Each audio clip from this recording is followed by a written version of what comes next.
यवतमाळ जिल्ह्यात शेती अवजारे चोरीच्या वाढत्या घटनांवर नियंत्रण मिळवण्यासाठी यवतमाळ स्थानिक गुन्हे शाखा पथकाने अवघ्या 24 तासात रोटावेटर चोरीचा गुन्हा उघडकीस आणत प्रभावी कारवाई केली।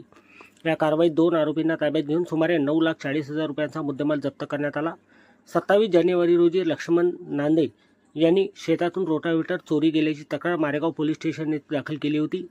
त्यांच्या शेतात ठेवलेले आणि शेतीसाठी वापरात असलेले शक्तिमान कंपनीचे रोटावेटर अज्ञात चोरट्याने चोरून नेल्याचे त्यांनी तक्रारीत नमूद केले होते। त्यांच्या तक्रारीवरून मारेगाव पोलीस स्टेशन येथे गुन्हा दाखल करण्यात आला होता। गुन्ह्याचा समांतर तपास करत स्थानिक गुन्हे शाखा पथकाला चोरट्याबद्दल गोपनीय माहिती मिळाली। त्या आधारे एलसीबी पथकाने अमोल दिनकर थेरे याला ताब्यात घेऊन त्याची कसून चौकशी केली असता चौकशीत त्यांनी सदर चोरी ही आपला साथीदार प्रज्वल नरेंद्र घाटे यांच्या मदतीने केल्याची कबुली दिली। तसेच चोरी केलेला रोटावेटर प्रज्वल घाटे याच्या घरासमोर लावला असल्याचे सांगितले।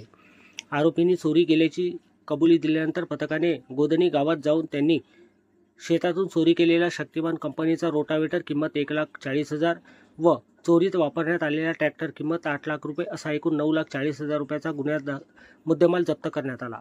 या दोन्ही आरोपींना कायदेशीर कारवाईसाठी मारेगाव पोलिसांच्या ताब्यात देण्यात आले। सदर कारवाई जिल्हा पोलीस अधीक्षक कुमार चिंता व अप्पर पोलीस अधीक्षक अशोक थोरात यांच्या मार्गदर्शनात पोलीस निरीक्षक सतीश चौरे, स्थानिक गुन्हे शाखा यवतमाळ, सहाय्यक पोलीस निरीक्षक दत्ता पेंडकर तसेच अंमलदार सुनील खंडागळे, सुधीर पांडे, निलेश निमकर, सुधीर पिदुरकर व सतीश फुके यांनी केली।